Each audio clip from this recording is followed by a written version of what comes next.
বিশ্বজিৎ দে। আমি থাকি কেষ্টপুরে, bank of বরোদার পিছন দিকে। জাস্ট সংযুক্তা দত্ত দে আমার ওয়াইফ হয়।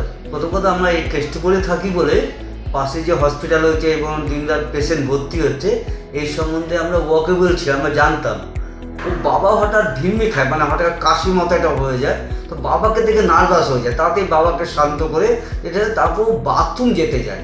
এই বাথরুম যেতে গিয়ে একটা হোঁচট খায় কোনো রকম। ওই খোঁজকে গিয়ে বাথরুমে বড় বাথরুম তো মাথাটা দেয়ালের দিকে একটু চোট পায়, হঠাৎ থেকে ব্লিডিং হচ্ছে। ওই ব্লিডিং হচ্ছে দেখে ওরা তাড়াতাড়ি, তখন একটাই মনে পড়লো যে আমাদের সামনে যে হসপিটালটা আছে সেখানে দেখে, আমার শ্বশুর নিজেও ডাক্তার, এটা ওয়াকবিল ছেড়ে হসপিটাল হয়েছে, সঙ্গে সঙ্গে ওনাকে এখানে নিয়ে এসছে। আমি তো অফিসে ছিলাম, রাত্রিবেলা 10 তারিখে রাতে নিয়ে এসছে, অ্যারাউন্ড 9:30 কাছাকাছি এমন সময়। তা সেই সময় আসার পর সঙ্গে সঙ্গে আমরা পরিষেবা, সঙ্গে সঙ্গে ওনারা মানে ব্যান্ডেজ ফ্যান্ডেজ করে ব্লিডিংটা বন্ধ করে দিয়েছে। কিন্তু যেহেতু মাথায় চোট পেয়েছে, সঙ্গে সঙ্গে ওরা রেফার করে এখনই সিটি স্ক্যানটা করে নিন। করার পর সিটি স্ক্যান অনুযায়ী যে রিপোর্টটা এলো সেইটা ওরা ফলো আপ করার জন্য ডাক্তার প্রধানানন্দে অ্যাডভাইস করে যে আপনারা ভর্তি করে দিন 2-1 দিনে। তার সেইভাবে ওনার যে পরপর আমরা রাত্রিবেলা ভর্তি করলাম আইসিইউতে। আর ব্যান্ডেজে রক্ত পড়া বন্ধ হয়েছে। তারপর ডাক্তার প্রধানের আন্ডারে আমরা, প্রধানকে আমার শ্বশুরমশাই, আমরা ওয়াকিবল ছিলাম, ডাক্তার প্রধান ভালো ডাক্তার।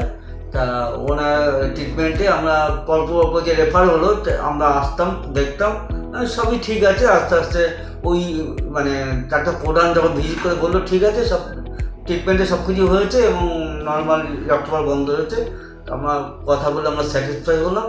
আর ইন্স্যুরেন্স পরিষেবাটাও ভালো, কারণ আমরা দেখলাম রাতারাতি সব ডকুমেন্ট দিলাম, রাতারাতি সব কিছু পরপর হয়ে গেল এবং আমরা স্যাটিসফাই। এটাই আর হসপিটাল পরিষেবা ভালো লাগলো। এবং যে কোনো স্টাফকে কোনো জিজ্ঞেস করলে উত্তর দিতে আমি খবর নিচ্ছি। আমি মনে আছে আমার এমআরআই করতে গেছিলো, দেরি হচ্ছিল, তখন এখানে স্টাফকে বললাম, সে ফোন করে বললো একটু ভিড় আছে, একটু জাস্ট এইমাত্র ওনাকে এমআরআই করতে দিয়েছে, একটু দেরি হবে। এই যে জানতে পারছি যে কোনো খবর নিচ্ছি।